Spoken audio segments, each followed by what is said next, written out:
following is a presentation of TFNN.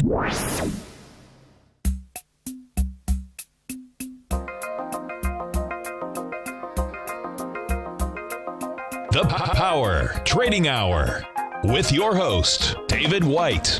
Call now, toll free at 1-877-927-6648. Internationally at 727-445-1044. Now, David White. And welcome all to another exceptional edition of the Power Trading Hour with me, your humble, lovable, and squeezably soft host, where there's no bear side, no bull side, just the right side. As always, we like to come to you at this time. The following takes place between 2 p.m. and 3 p.m.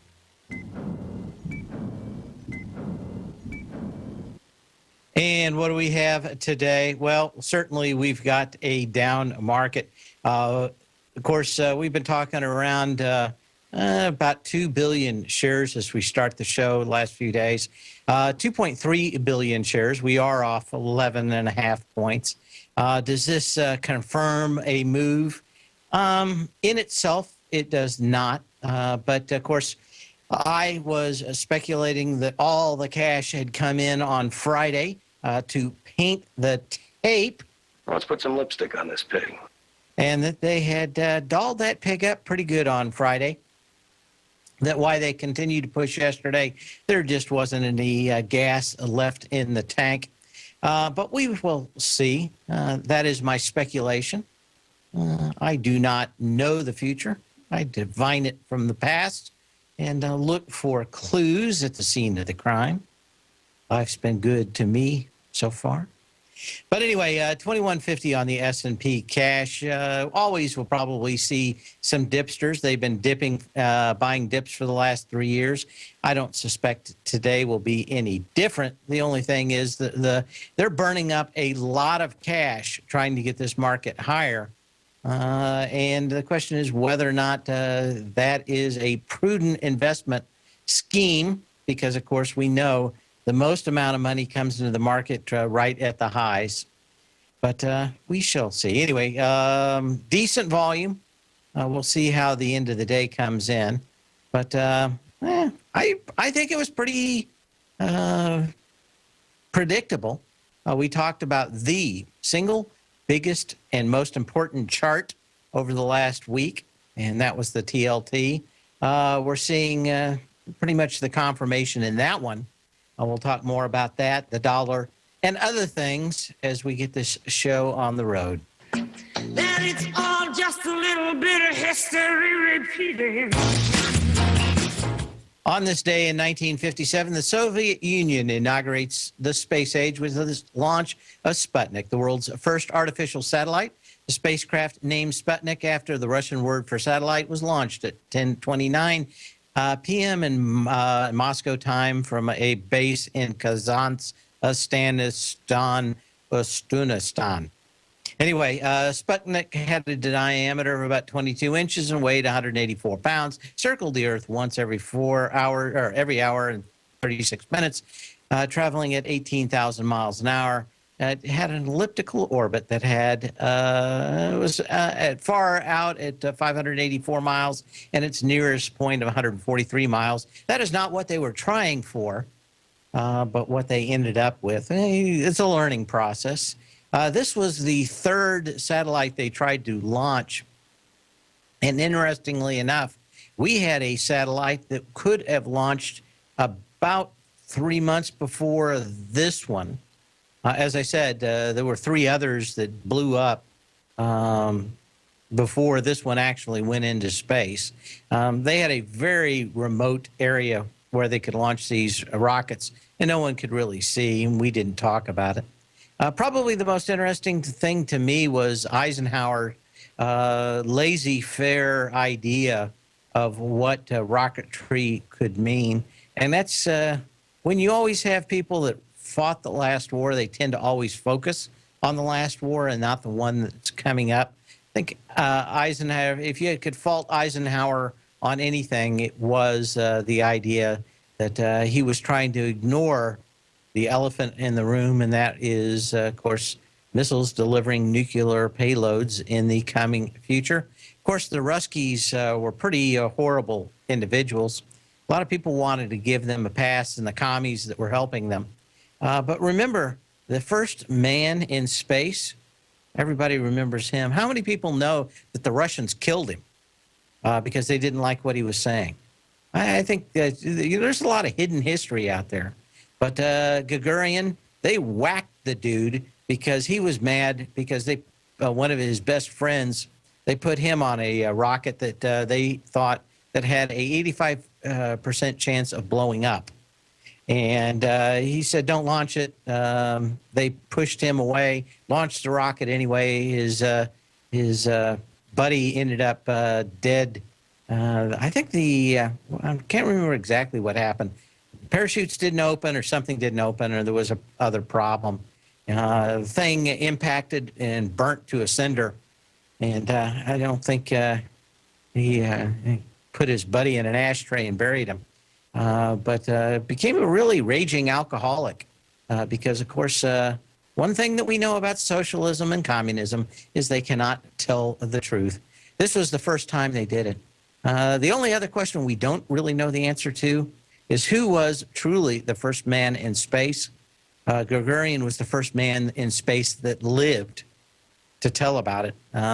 They did a lot of trial and error. And the question is, what do we know? A lot of that stuff is still mired in a lot of lies. But on this day in 1957, the space race started. We kind of got a second one going on. The only difference is people are just kind of talking out of their posterior lately. We covered that in yesterday's show. Other things going on as we're waiting for the market to give us a few more clues, and we'll take a look at what I think is the most important chart in the market. We've talked about it for weeks, the TLT, exactly where the thing was going to reverse. We got kind of a one-day retest on it, but at that point, I thought all the planets had aligned, and it was time to go it. And like we've said, I'm pretty much 100% short everything. And I haven't been this short, I don't know, 6 months or 9 months, maybe a year. I can't remember. I'd have to go back and look. But there were a few things that were giving me some clues. I did hear a great deal of noise over the last few weeks. Some things that gave me the indication that we were close to a medium or even longer term top. I dislike when I see a lot of old what we call the honest mistake. That is 10 shares at $10 higher than any other trade during the day. And wonder just how many times they do this literally on purpose to mess up charts and stuff like that. But a lot of other just hokum, things that pass anecdotal evidence, which I do use, by the way. But I have to go back and research. I may not be able to actually put my finger on the nuts and bolts of the actual numbers, but observational. That's where every scientist starts. Starts with some observations and then works on to theories and proving it. When we come back, we'll talk about why the wisdom of the crowds should be used, especially at times like this.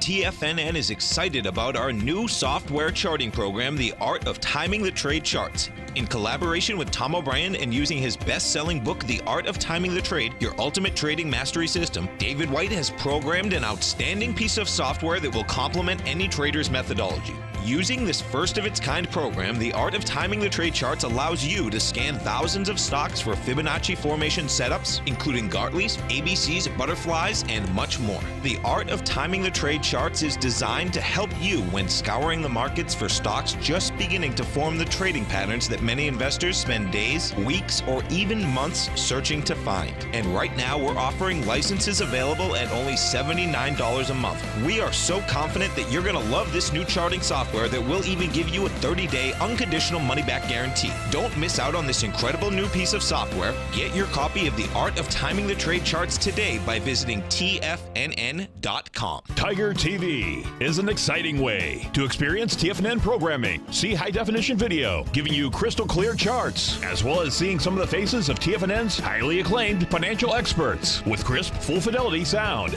Catch Tom O'Brien, John Logan, Steve Rhodes, Basil Chapman, Larry Pesavento, Think or Swim, David White, Andy Hecht, and Daryl Martin in crystal clear, high-definition audio and video. Tiger TV, exclusively at TFNN.com. Platinum, grains, crude oil, gold, copper, cattle, hogs, gasoline, natural gas, coffee, cotton, cocoa, and sugar. These are just some of the commodities mentioned in the most recent issue of Andy Hecht's Techno-Mental Commodity Report. Andy publishes his weekly newsletter every Thursday morning, where he breaks down the commodity market and provides his subscribers with specific trading recommendations based on his trading methodology.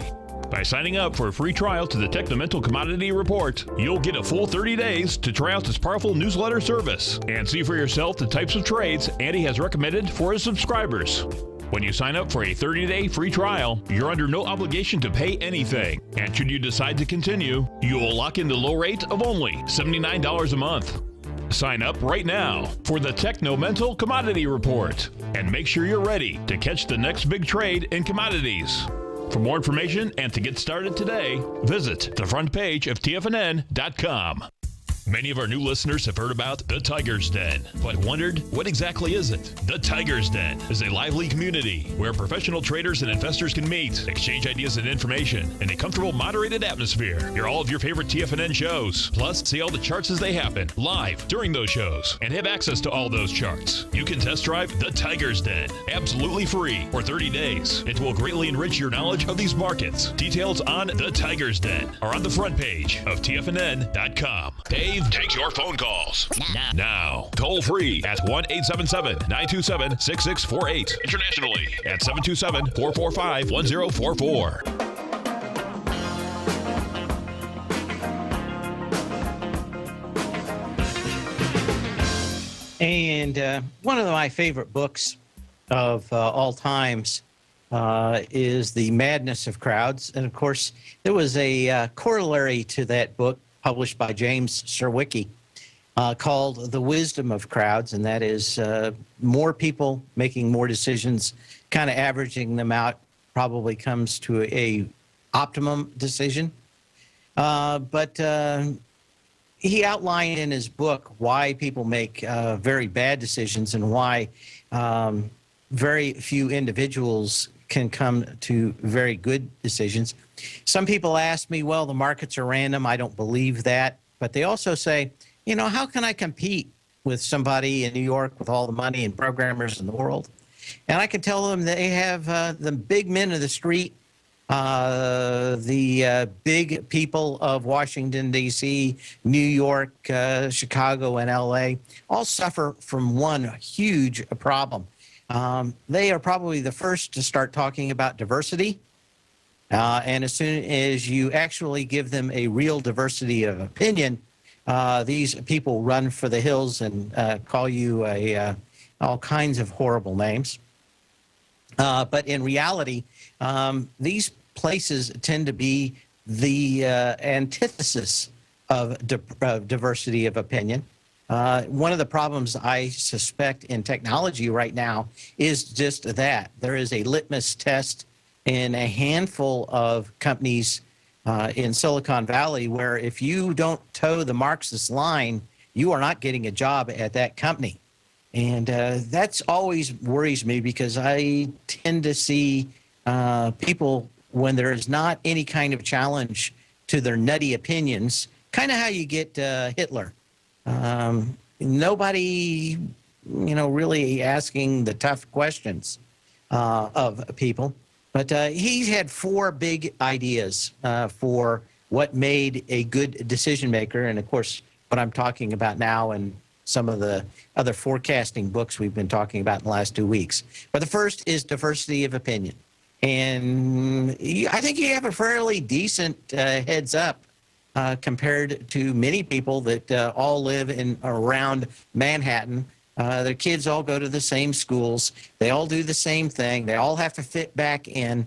There's a personality of Wall Street.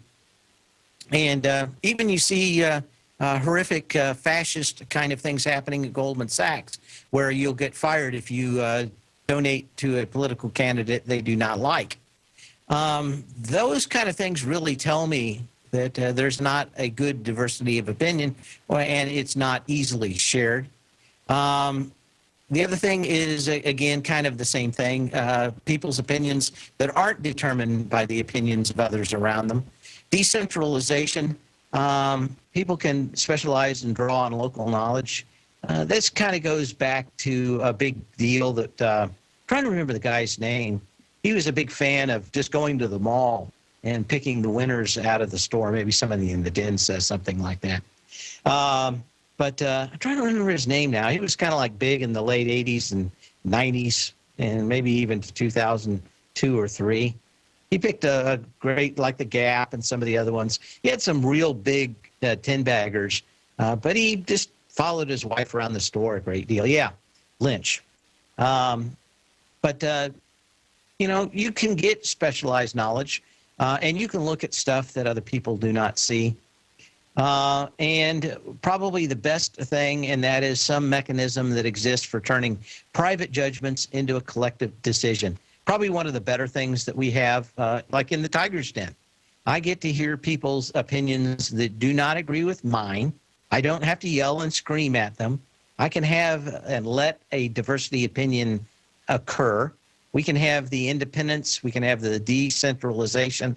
And basically, at the very end of it, we have the aggregation, which is many opinions coming together finally as one, which is what the stock market is for the most part anyway. So I don't know what else we can say about that, other than I see just about every one of these things, I could tick them off as the stupidity of a few, especially in the last few weeks. I think probably since the beginning of September, it's really started to accelerate. And that is opinion pushed as news. Everything I have on here is my opinion. I won't concede that I have some kind of monopoly on all truth. I have my decisions. And that kind of goes back to his first point, and that is that everybody should have their own information, even if it's an eccentric interpretation of the known facts. You can have some wildly insane ideas. But for the most part, if there is a mechanism like a market to put those things together, they will do well. But just a thought out here. 4 major points if you're going to make good decisions. Some people say that you don't want to have you want to kind of lock yourself in a room and just look at charts. I think that there is a bigger thing, and that is that you have to gain enough confidence with whatever trading system that you implement. And the biggest thing, it's just like poker players. They say that the big change in their game happens when they quit playing their cards and they quit playing and they start playing the cards in the person's hands that they are playing, i.e. forget what you have, look and see what everybody else is doing and try to make your decisions that way. Kind of why I said that the risk reward on Friday did not get any better, and I thought that Christmas had come early to the White House, which is my house. Other things going on, HBO is in a period of challenge. They've written a lot of stuff off. I've had people email me about what's going on at HBO and its parent company. They really haven't had a huge hit since 2011, but Westworld is out. I did see it last night. One of the things we've talked about in the last few days, of course, is that almost all these content companies have lower PEs except Netflix. And the question is, when does Netflix come back to the reversion of the mean? I do kind of think that Westworld may be a hit for these folks. I don't know. I haven't thought about long term how Westworld works out. Do they go ahead and start the other theme parks that were in the original Westworld? If you're unfamiliar with the book, it was a Michael Crichton book where they had all these places you could go and there were robots. Yul Brynner was the first one. But there were all kinds of different worlds. It wasn't just Westworld. So maybe they're going to do other things. But I did see it last night. They've spent about $100 million to this point to get an hour and a half on the TV. It looks like it. It looks like a major movie, and it looks like they put a lot of stuff together for it. Is it going to be good? I think it is as good as most movies I've seen. But at $100 million, most movies don't even come close to that for the budget. There may be 50 to $60 million if it's not a summer blockbuster. But just remember, any of these content companies you're looking at can blow up in your face. All it takes is a few bad decisions out here. But Westworld looks good. I don't know if it's $100 million good, though. We'll be back and look at charts after this. The Path of Least Resistance is David White's daily trading newsletter, and if you're looking for active trading ideas, then now's a perfect time for a 30-day free trial to this powerful daily trading advisory service. David uses his years of trading experience to offer his subscribers his trading ideas each morning in his Path of Least Resistance newsletter. Using a combination of equity trades along with options, David keeps his subscribers up to date with all pertinent market information with intraday afternoon updates when warranted. Don't miss out on this great chance to get a 30-day free trial to David's daily newsletter, The Path of Least Resistance, with no obligation to pay anything. David has been delivering solid recommendations for his subscribers recently, and if you'd like to see the type of newsletter he delivers every morning, then visit the front page of TFNN, and you'll find The Path of Least Resistance under Trading Newsletters. For all the details and to start your 30-day free trial today, log on to TFNN.com now. Biotech is booming, but for how long? Whether you think the biotech bull has room to run or has run its course, trade LABU or LABD. Directions Daily S&P Biotech 3 times bull and bear ETFs. Visit directioninvestments.com/biotech today.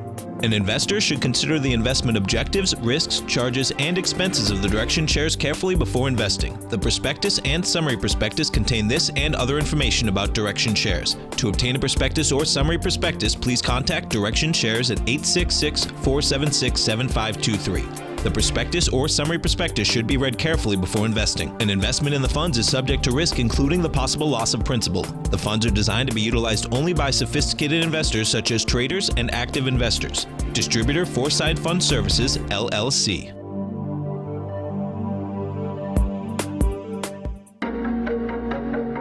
Has the current market volatility continued to stop you out of trades when the market spikes against you?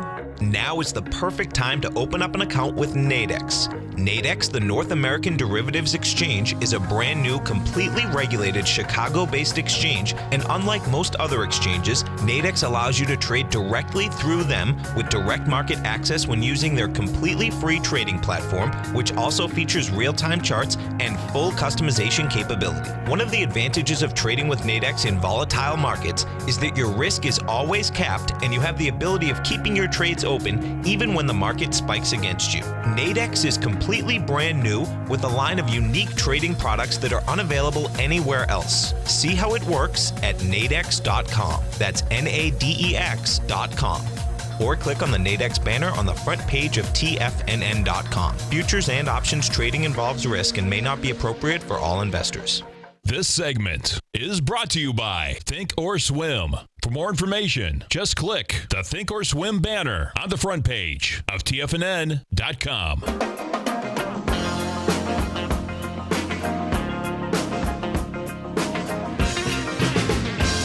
And we're going to take a look at the TLT. And we said early on that this is certainly, what do we got here?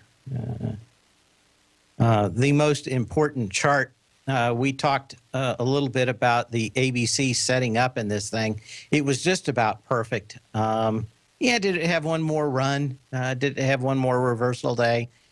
But, sitting and being short or predicting it move backwards a lot of times is a lot tougher. We've talked on this show many times that if you just go look at markets closing up rather than down, they tend to close up about 75% of the time and down 25% of the time. The difference is that that 25% of the time, normally the amplitude is 3 times what it is to the downside. It happens a lot quicker. And especially if you catch the big moves like the lows in 2009 on March 5th, or you find the highs when every single one of the broker dealers, Fannie Mae and Freddie Mac, were all testing their highs on May 5th of 2008 with half the volume. You end up with some moves that actually are life-changing kind of money, not like working for a normal wage, and much more what I look for. But this was one of the better-looking charts out here, just because of the lack of the volume when we came in the TLT, the 26th, the 27th, and the 28th, and the 29th. You just had a basic failure pattern setting up where the TLT was kind of going sideways from, what are we going to call this, June, and let's call it July. Fairly classic pattern. We've talked about a lot of these that certainly look like distribution to me. You had one more reversal period out of here. You washed out a lot of quick shorts, and now you're setting up that ABC way down. As we speculated, this ABC down, we want an expansion, excuse me.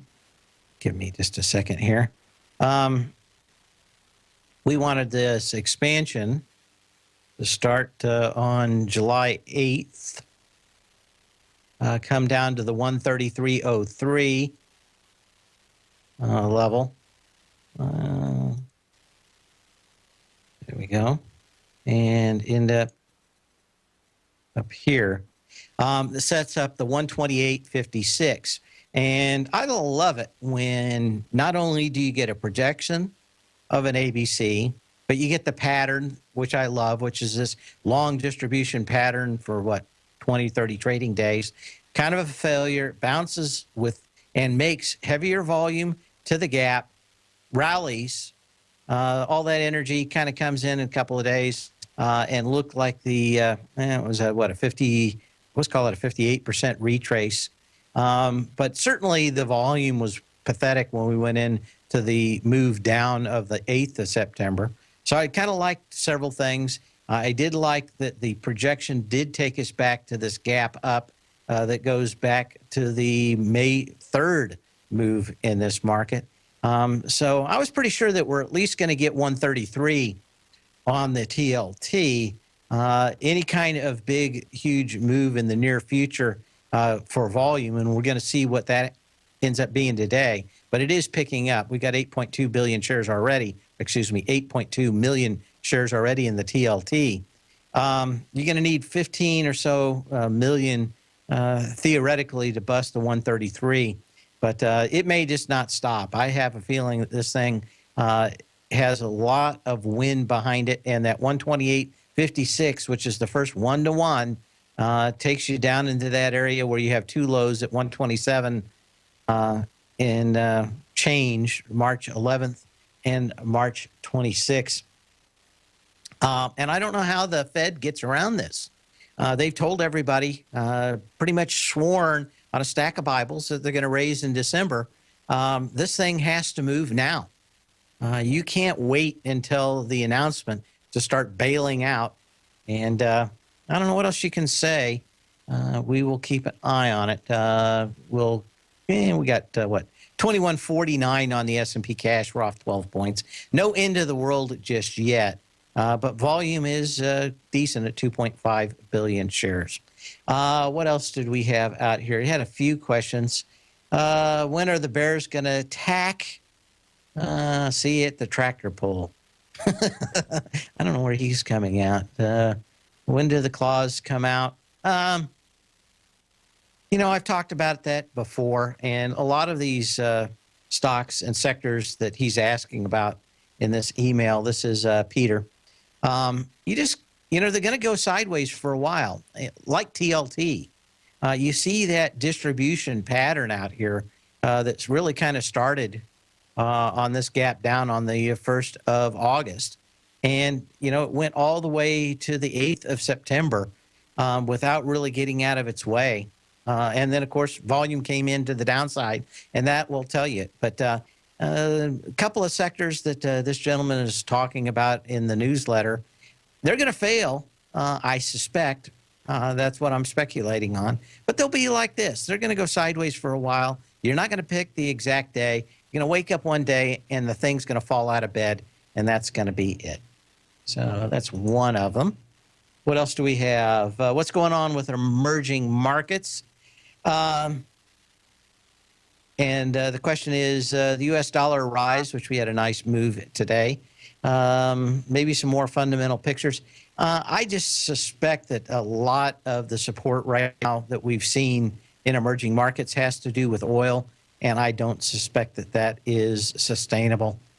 Everybody's going to need huge amounts of cash, the Saudis, the Iranians, and, of course, a lot of wells that are starting to make sense above $45 a barrel come on. We saw, 4 new drill rigs come back online on Friday for the rig count. My guess is we'll probably have another 4 or 5 or 10.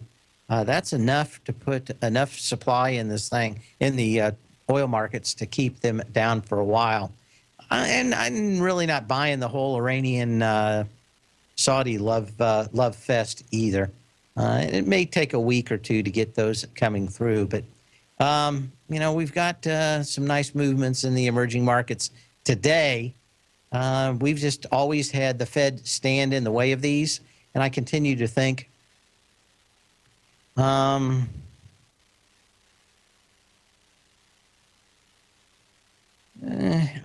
I just don't think that there's anything going to change. To me, the emerging markets, what you want to be doing is watching wind.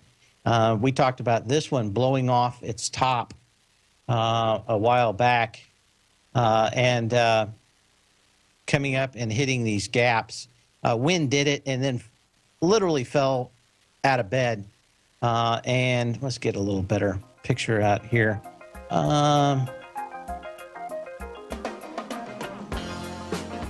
We came up to this gap. We went back to July 7th, 2015 on wind. Got up there, and it immediately fell apart. Continued to sell off. It looked to me, I wrote in my newsletter, that it did look to me like some kind of last gasp in this market. But it's headed back down to $90. If you're an active trader looking for that extra edge when it comes to trading and investments, then now is a great time to get a 2-week free trial to Tom O'Brien's daily market letter, Market Insights. Tom O'Brien's daily newsletter, Market Insights, comes out every market day at around 9:30 a.m. and provides Tom's daily commentary on the broad market, including the Dow, NASDAQ, and S&P, plus specific trade recommendations. There's even an update published most afternoons to keep you informed about the day's market activity. He'll give you the entry price, price target, and stop price of each stock and option trade. With Market Insights, there's nothing left to guessing. For all the details and to get your 2-week free trial to Market Insights started today, visit TFNN.com. If you're looking to discover a new financial resource and diversify your financial portfolio, consider the new Market Safe Focused Commodity CD from Everbank. This 5-year U.S. dollar-denominated CD gives you exposure to 6 equally weighted commodities, including gold, silver, copper, nickel, soybeans, and sugar, in one powerful CD. With annual pricing caps of 50% per component, you could earn up to a 50% upside payment at maturity if the commodities increase in value across annual pricing dates. And should the opposite occur, your principal principal is 100% protected. Keep in mind, returns are based on CD performance. There is no annual percentage yield or periodic rate of interest on this index CD. Don't miss out. Take advantage of this financial resource designed to grow with the times. The October 13th funding deadline will be here before you know it. So hurry over to everbank.com/TFNN for the CD's term sheet and other important product details and disclosures. Once again, that's everbank.com/TFNN. This advertisement is sponsored content. Everbank is a member FDIC. TFNN is excited to offer a brand new piece of market scanning software unlike anything the industry has ever seen. John Logan and his team have spent years developing their market profile tools to finally be able to release the TAS Profile Scanner Plus. And right now, you can get a 2-week trial absolutely free just by visiting TFNN.com and providing us your name and email address. The TAS Profile Scanner Plus is the premier market profile-based scanner in the industry. Powered by the acclaimed TAS proprietary algorithms, this feature-rich scanner is a standalone desktop software that instantly filters over 2,500 global financial markets such as stocks, ETFs, commodity futures, and Forex. Within 3 minutes of signing up, you can have the software downloaded and running on your computer with a complete roadmap of market indicators and inflection points to trade off using the TAS Profile Scanner Plus. Sign up today and try this amazing piece of software by visiting TFNN.com. This segment is brought to you by TFNN. Test drive all the newsletters for free at TFNN.com.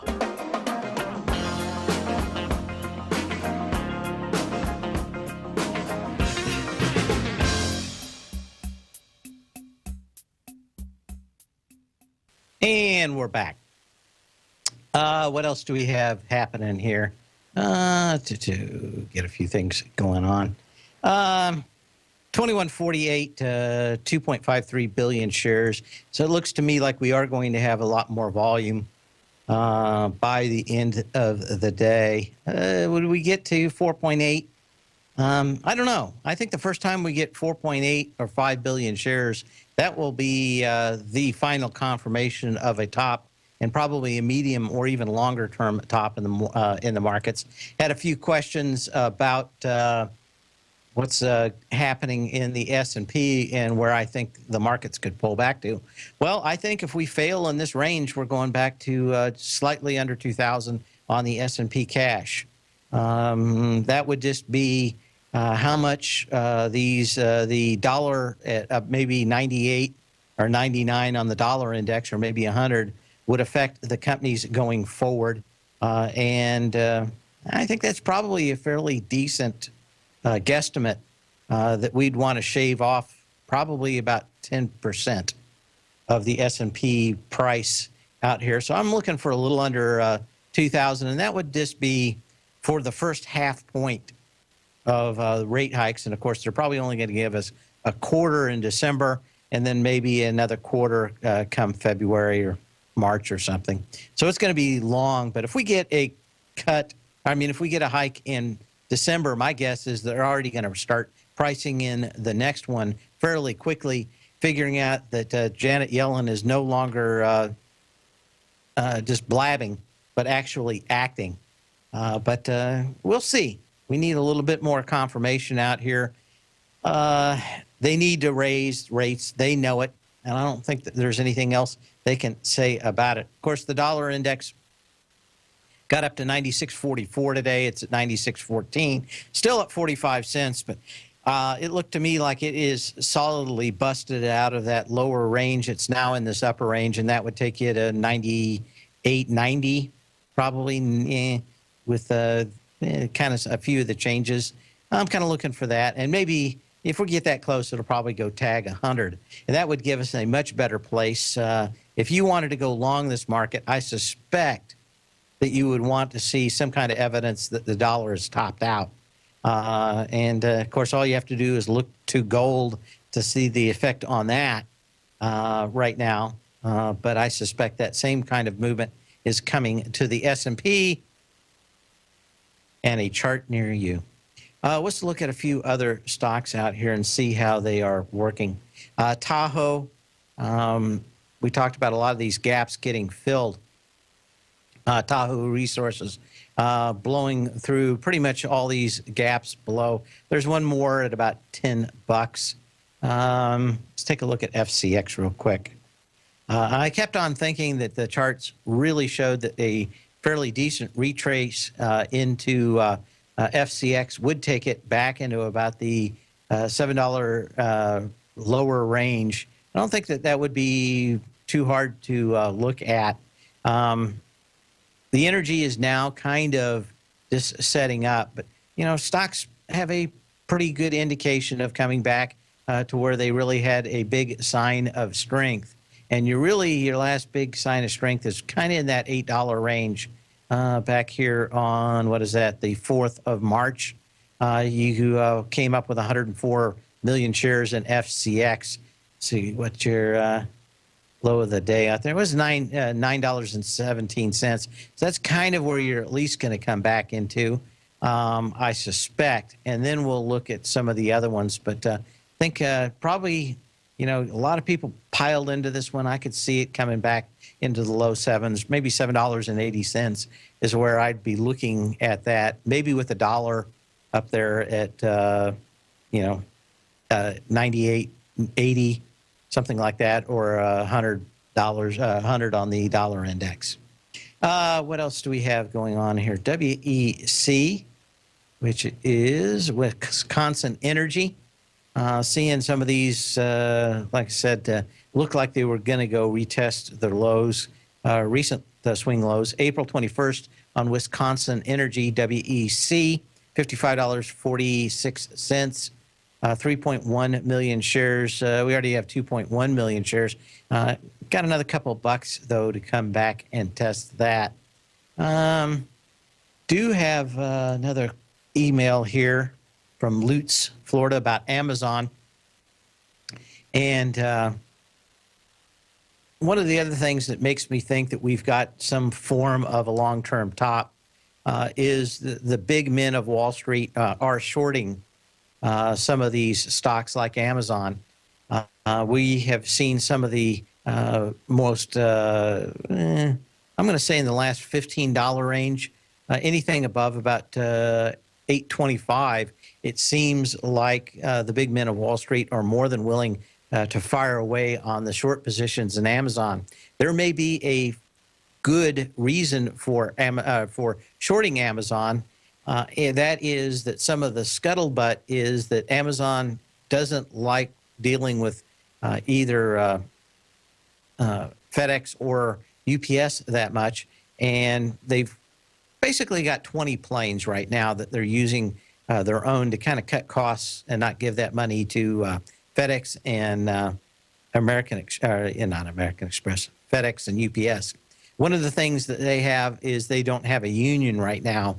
And can cut costs, along with buying new planes that are far more fuel efficient than FedEx has. They've already bought their planes, had them for a few years. It's not like they can just toss them away. They've got leases on them. But Amazon's getting the newest fuel efficient planes out there, flying them. And I think they got 4 or 5.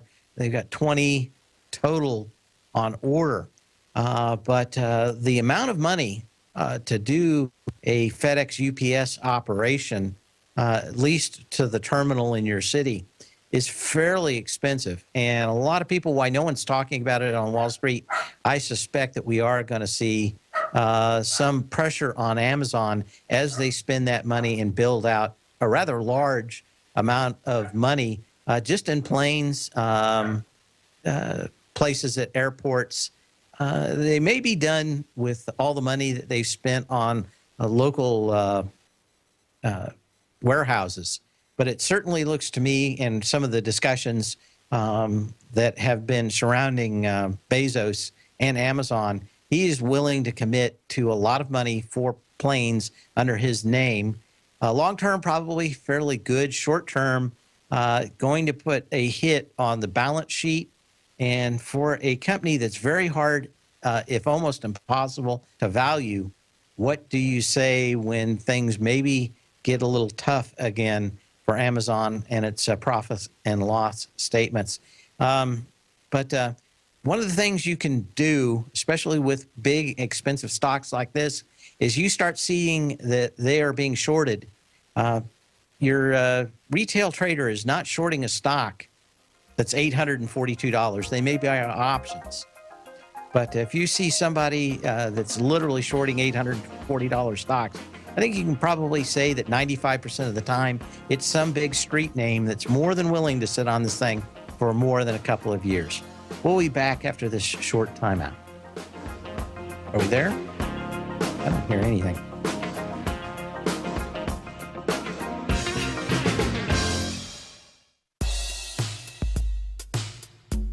Tom O'Brien's weekly gold letter, The Gold Report, gives complete and concise coverage of the entire gold market. Inside, you'll get Tom's commentary on gold, the dollar, the rand, the bond, the XAU, the HUI, and detailed coverage of nearly 25 mining stocks. He'll give you the entry price, price target, and stop price of each stock trade. The Gold Report is a long-term newsletter where the focus is on building real wealth through the management of a successful portfolio of gold stocks. With a lifetime of knowledge and almost 12 years of writing his informative weekly newsletter, The Gold Report, Tom O'Brien can provide you with the important market information to help you make better trades in the gold market. Don't let the next bull run in gold pass you by. To get a month-long free trial to The Gold Report, an $85 value, visit the front page of TFNN.com today. David White's newsletter, The Technology Insider, is focused like a laser on finding the next big things in technology. If you had invested only $10,000 in Microsoft in 1986, you'd have been a millionaire by 2000. Disruptive technology like Microsoft's is the key to these massive long-term profits, and the Tech Insider is the vehicle from TFNN to capitalize on these opportunities. This is the go-to newsletter that identifies, monitors, and profits on mostly little-known cutting-edge companies with great long-term prospects. David's experience is as an inventor of Emmy-winning animation products for TV and Hollywood that propelled a company public. Match that with 14 years as a full-time trader, and he's uniquely qualified to guide you through the light-speed world of ever-evolving high-tech. If you're ready to ride the next big technology bull market for less than $40 per month, log on to TFNN.com and get your 2-week free trial to the Technology Insider. Get in on the ground floor of the next big thing today. My name is Steve Rhodes, author of Mastering Probability and host of the Trader's Edge show heard daily here at TFNN.com. On Wednesday, October 19th at 5 p.m., I'll be hosting a special 1-hour event, Trading Range Boundary Lines, where I'll teach subscribers how to identify hidden support and resistance levels, the kind that you definitely need to be aware of for your trading and investing. You'll learn how to plot major horizontal support and resistance, how to identify breakouts and breakdowns, and how to project the next price move. These support and resistance levels work for stocks, ETFs, futures contracts, currencies, and these patterns work on every time frame. By signing up for Mastering Probability right now, you get the first month of my newsletter service for only $49, and that includes October 19th's Trading Range Boundary webinar. Plus, if you sign up now, I'll include access to my 3 1-hour workshops, the ultimate trading signals, the ultimate reversal signals, and the long short line that every trader needs to know. This is an investment you won't regret. For all the details of the upcoming workshop and reserve your seat today, visit the front page of TFNN.com now. Catch Tom O'Brien, professional trader and educator, founder of TFNN. Also, a special guest on CNBC. Tom will bisect and dissect the markets. The Tom O'Brien Show, next on TFNN.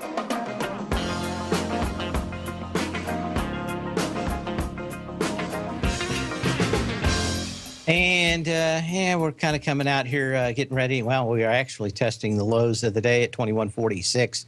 As I said, starting on Monday, do not expect that if this is some kind of medium to long-term high, the volume to just crush everybody right off the top. Normally, you get those kind of things, you get an exhaustion move fairly quickly. The volume looks fairly good here. And normally you get 4 or 5 days into a move down, and then the volume starts to pick up. Yeah, do you get bounces? Yeah, you do, but you're much more likely to have a long-term trend come back out here. And from my point, I think the market's under pressure until the Fed actually says, yes, we're raising interest rates in December. And I just don't see that cloud goes away anytime soon. one of the most interesting things to me, I wasn't really in the market, but was how the market up to the first Gulf War was under pressure. As soon as everybody started shooting, the market took off. And we may be something like that. If you're looking for a Christmas rally, I would probably be looking for it right after they raise. The world does not tumble into the sea. Maybe we're going to get a little bit come the end of the year, but it's hard for me to see as they raise rates, the dollar's going to move up. We're at least looking for a retest of the top in that. The TLT gives a good signal that 128, 127 is where we're headed. All those indicators tell me on a broader scale that we are headed lower, and that 2,000 level on the S&P cash is probably where we're headed by that FOMC decision in December. That is what I'm speculating. Question about Yahoo. They're in the news mostly because I guess it got leaked that they were scanning all the emails for the U.S. government and giving. They weren't even making the government scan their own emails. They were just doing it for them. Does it really matter? At this point, no. It's all about what Alibaba is worth. And whoever buys this is going to inherit the problems. But, I mean, we've had a president who's bugged members of Congress. We've had about 100 different things legally that's gone on, and no one's said a word.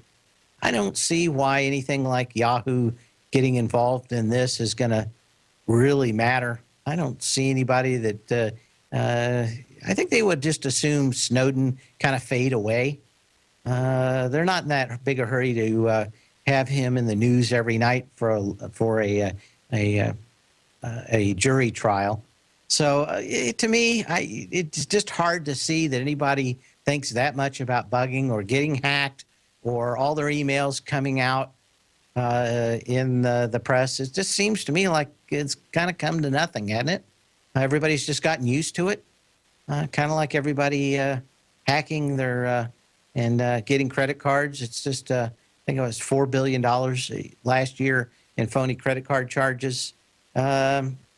The banks just really didn't get to, they didn't seem to be that concerned about it. They're finally getting to the point where they're putting chips in all the cards. But pretty slow reaction to fairly large losses. Probably not uncommon in this market. Again, it's Yahoo is all about the price of Alibaba. I don't think anything else.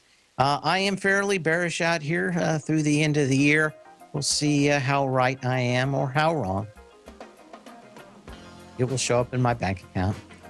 In the meantime, sell when you can, not when you have to. And we'll see you here tomorrow. Same bat channel, same bat time.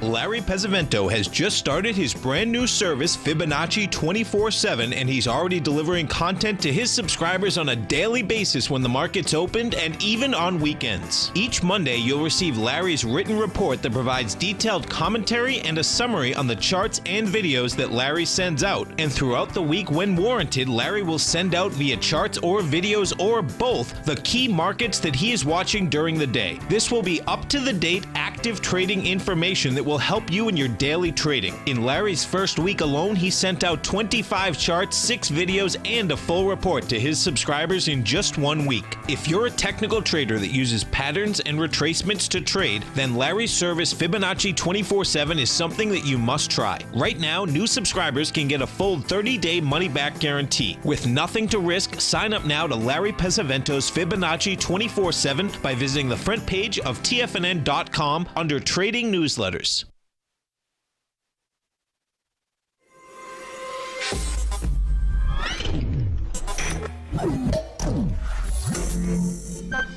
You're watching Tiger TV.